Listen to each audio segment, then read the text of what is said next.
Hello, and welcome to another episode of Blind Grace Podcast. I'm Blanche, and I'm very excited to introduce our special guest today.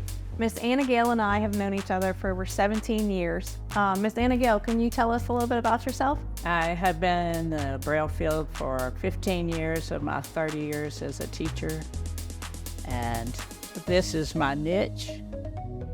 I had a former director that told me once I was in the VI field that we should be the experts in what we do, so I took him at his word and have become just that, integrating art into the field of the VI vision students, and also incorporating Braille as I've learned it through the years of my training, learning to adapt it as needed for the students, as well as supporting teachers who have visually impaired or blind students in their classrooms. Love it. So today's episode is going to be talking about Braille, a little bit of art. So Miss Gayle and I worked together for a long time at Louisiana School for the Visually Impaired. She was a Braille instructor, but she also did art. So if you had to kind of summarize what Braille is, why don't you tell us a little bit about what Braille is? Braille is not a language, as most people assume. It is a system for reading and writing that was developed by a blind student himself who needed a different way than learning letter by letter reading Braille, which was very tedious. So he developed a system of the dots formations, which helped students be able to touch the dots that created letters and words, and punctuation, so they'd be able to access reading just as a sighted person would. Awesome. So for me, I can read Braille with my eyes. I have a much harder time feeling it. So tell us a little bit about, if you were going to introduce Braille to somebody, what are some of the beginning things that you do? I like to talk with the parents and also the teachers and the student about developing a tactile memory.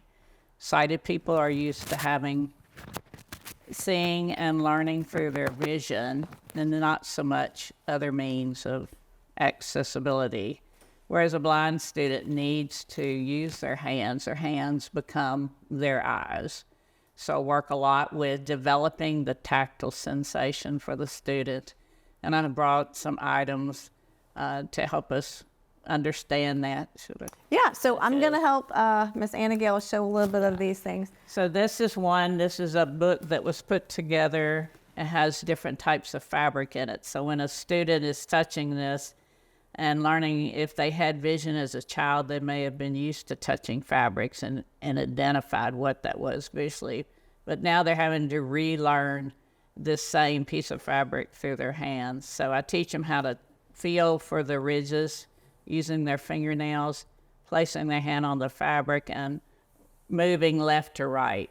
I teach them the tops and the bottoms of the page so that these become spatial directions the student is having to learn as a blind student. Okay, awesome. So for our visually impaired listeners, we have a piece of cardstock. It does have some Braille on the top of it. It has a navy blue piece of corduroy fabric, like Miss Gayle was saying, and then it's stapled. So there are many fabric stores that'll actually donate old fabric. In the past, we've reached out and gotten fabric swatches. There's lots of books and stuff. So this is a really cool, inexpensive thing that a teacher or a parent can do. You teach the top of the page, the bottom of the page, left and right, because these are spatial directions the blind student is going to need also for any type of placement of anything in front of them on a tabletop. So it helps them be able to orient themselves to their space and what they're touching as they're moving about. Okay, awesome. So yeah, this book is, like I said, it's an old book. It's put together with binder rings, and it's got some old cardstock. Another thing I do is teaching how things feel on surfaces for a lot of our students in the classrooms, especially. Pages are made that have different textures for the student to be able to feel, so that when they actually go into a map, let's say on a test, they have their tactile diagram. Again, if the student knows they've been oriented to a page, top, bottom, left, right, then they also learn how to use both hands to move across the page and understand what these textures are. Then they're able to find their information from this typical graph. They have to learn the texture feels and the heights and different things under their fingertips. So once the student is more activated with their hands tactily on a page, then I'm able to work with them on learning to read the Braille dots as they are. Awesome. So as an orientation mobility specialist myself, it's really important from a very young age to introduce those concepts like you're talking about, top, bottom, left, right. It's really important at home in the classroom to be doing a lot of this stuff. Now, this is a pretty complex graph. How would you be able to do this? What type of machines do they have now that can print something like this? We do have, the laptops have programs that we use. Duxbury is one of them. That there are other modes, Braille Blaster. Some of those that where you can take an image now and place it into the computer, which actually produces it in a way that will move it into, connect into an embosser. And the machine itself will create these images and the dots and the different ways, the replication of a print page to a Braille page. Okay, awesome. So like she said, a lot of schools may have an embosser where they can do some of this stuff. If not, Louisiana has what's called Louisiana Instructional Materials Center. Most of the states have those and say they do help produce some of the equipment, but it takes a long time to produce all this equipment. So a lot of times you need to know 8-9 months in advance what your curriculum looks like. If you don't, and for just the average person, they're not going to have the embosser. So in my classroom, I use sticky, waxy sticks called Wiki sticks. You can get them a lot of school supply places. And I lay them out vertically and horizontally on regular paper so I can teach the child the rows, the columns, vertical, horizontal, different vocabulary they need in order to access whatever is under their hands on paper. Absolutely. So one of the biggest questions I always get asked, how hard is Braille? And I tell people all the time that it's memorization. And so I'll let you tell a little bit more about how there's, the 6 dots and the cell and what it makes up. And I'll have these little squares, 3D squares. These are Braille cells. The actual Braille cell itself has 6 dots on it. So if you consider like a domino at home, it usually has dots on top and bottom and a line between. But the cell is a vertical dot like a domino. It has 6 dots, 1, 2, 3, 4, 5, 6. And this is a simulated Braille cell. So I teach the students, we go through each letter with pushing up the dots, or you can use a cup, little paint tray cup, or you can use an egg carton and cut it into the Braille cell, 6 cells, and use things like M&Ms, marshmallows, whatever you want to use with your child while you're teaching them tactfully, that these are dots for the alphabet.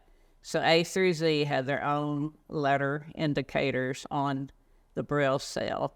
And then as it gets more complex into the Braille cell process, they learn all of the dots and their combinations. So on here, I have a simulated, this would be the dot 6 is capital. This is the letter for Y. This is O, that's U, and this is exclamation. So it's capital U. And then if you want to write it in a shorter form for Braille, then we have dot 6. This one sign here, 1, 3, 4, 5, 6, is the letter Y, which is also the word you, as in yourself, and then exclamation. So you can see by using, when Louis Braille created this, he was having to do it letter by letter. But then within the 6 cells, the 6 dots, you can create a whole range of vocabulary in a shortened form, so it takes up less space. Absolutely. And these are raised up so the child can poke them up and touch the dots and start reading. And then once they're able to do this on a tool like this, I will move them to a machine known as a Braille writer. So They will go from there. So before we got started, you and I were talking in the background. You told me a little story about how you got these really neat little 3D printed things. Where did we get these from? There's a man in New Orleans who creates these prototypes, and he does it on a 3D printer. And I requested that he send the demos to me, and I would try them with my actual Braille students that I tutor. And I would use it with blind students and also low vision students who have clouded vision, or they're in a process of progressing into vision loss. And I tried it with them, and some kids liked them, the older ones didn't care for them as much, but it just varies. We tried them out. I sent him my suggestions. I told him that maybe he could use the orange or one color for punctuation, one for the actual contraction. And so he changed it up, and then he sent another set to me. So now you see I have 3 colors that I'm using with this, and the child can pick and choose which ones they want to use for contractions and which for dots. I love it. So you've mentioned where you can take everyday household things. You can use wiki sticks, you can use pipe cleaners, you can use a paint tray, you can take an egg carton and cut that. As an art teacher, I think it's been really neat. Anytime I want a creative idea, I've always come to you, how to motivate kids. Obviously, food is a big motivator. Some kids love to, do Braille with marshmallows and M&Ms. But what is your favorite, probably your favorite way to teach Braille? I like to do it the tactile way. I'd start with the food. That's a given. I've done it with graham crackers with icing on top with the chocolate pieces, and done it simulated that way. I'm intent on building the tactile memory as much as possible. So I want them to get to where they're used to using their hands. It's okay to use their hands. These are their eyes, and I try a variety of ways. So I start with the food and the shortcuts that way, and then I work them up to where we're using either this type of a prototype, or I have another device use a swing cell that when it's together, it makes the vertical dots. And then when it's open, they place their hands on those dots, and I move them up to the keys of the Braille writer. And then from there, we make a progression to where they don't need any more gizmos or food devices. We can move them into actually using their own 6 fingers, 1, 2, 3, 4, 5, 6, on the keys of a Braille writer, or a simulated tablet that produces Braille. Okay. So you mentioned earlier we had a little demonstration where we had the word U, capital Y-O-U, and then exclamation, and then the abbreviated form. So a typical Braille textbook, let's talk about that as compared to a normal textbook. Right. So what is the difference? When I first was in the field, I was amazed to know that I was teaching English, and to teach a section or a chapter I was in, I needed to, my print textbook, of course, is 1 volume, and it may have 300 page in a literature textbook. Okay. When I walked to the shelf to pull the book down off the shelf for them to read, it was actually 26 volumes of Braille. So therefore I needed to be able to find where their page would be located in that set of Braille. So that's how much room 1 textbook would take up. This is a whole book of a volume. Actually, this is a book about Louis Braille. But you can see in here on the front, it tells you it's 1 volume and it's pages 1 through 56. So this is a whole book of Louis Braille. Of course, this is a child's version, but the Braille covers front and back we call that inner points. This is the front, and then when you turn it, the page is on the back. That's inner point. And I start students out just on one-sided Braille. So you can see that the Braille dots have spacing between it, and it's a lot simpler, and there's no Braille on the back. So it's a lot easier when you're first learning just to have it on one side. It is. With spacing. I have a hard time feeling when there's dots coming through. And then they can be promoted up to a book such as the one that Blanche is holding that has the Braille on front and back. So as you mentioned, one textbook for a sighted individual could be 26 textbooks. So imagine trying to carry that around. Obviously, or a dictionary. Yeah. You don't want to have the full dictionary or a set of encyclopedias of Braille. Right.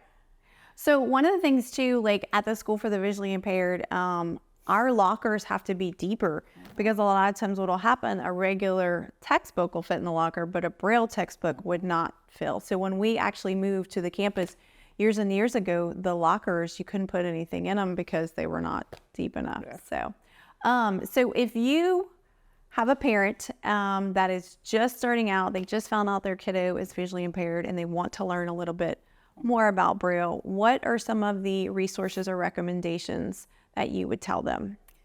I usually give a fun one is called Braille Bug. It's through aph.org. But Braille Bug is a simulated game. It shows the print version of the alphabet, the Braille, but it has riddles. It has jokes on it where they ask a question, and it shows the Braille dots, and the parent and the child can work together to figure out the answer to the question. And if they get it right, the Braille Bug says, "That's right." And then you go to the next page. It's animated. They can go to Perkins School for the Blind, or I'll usually send parents to Hadley School for the Blind online for them to get used to hearing about resources for parents. Path to Literacy is another one that's online where TBIs and parents of blind children and low vision give their input in activities and ways that they have incorporated Braille into their lives to help parents and their children be able to adapt to this new way of accessing life. Okay. National Federation for the Blind and American Federation for the Blind are also good resources, as well as in different states, there's always a Lighthouse for the Blind. Okay. They have many resources. And then here in Louisiana, we have the Affiliated Blind Louisiana in Lafayette and Louisiana Center for the Blind in Ruston, who help with transition programs for children all the way up until their adult age. So today you gave us some really, really awesome resources. This is just kind of a small glimpse to the Braille world. Before we wrap up, I did notice you have a really cool sticker on your shirt. Can you tell us a little bit more about the Braille sticker before we finish up? These are stickers that I carry around all the time in my car when I'm out working with students. When they do well, children like stickers. I've used the smelly stickers. They enjoy those, but they truly enjoy getting the print sticker with the Braille on it. This is COOL on it. They're in contracted and uncontracted Braille, but I like to make sure that they get the Braille sticker. And I tell the students my last name's Gayle, but most of them have known me as Miss Braille. They call me Miss Braille Gayle. They talk about being in the Braille cell, which is similar to a jail if they make a mistake. But Braille, I tell them I dream in dots, and I do look at life from the viewpoint of a visually impaired person. It has become just a natural part of my life, and I want to encourage parents who have children who are vision impaired or blind to not be discouraged, that there is a way that they will be able to access life like sighted people. Well, thank you so much. It is truly your passion to work with kids, especially teaching them Braille and art. So it is I've learned a lot from you over the years. So I just want to thank you for that. You're So welcome. thank you for tuning in to another episode of Blind Grace.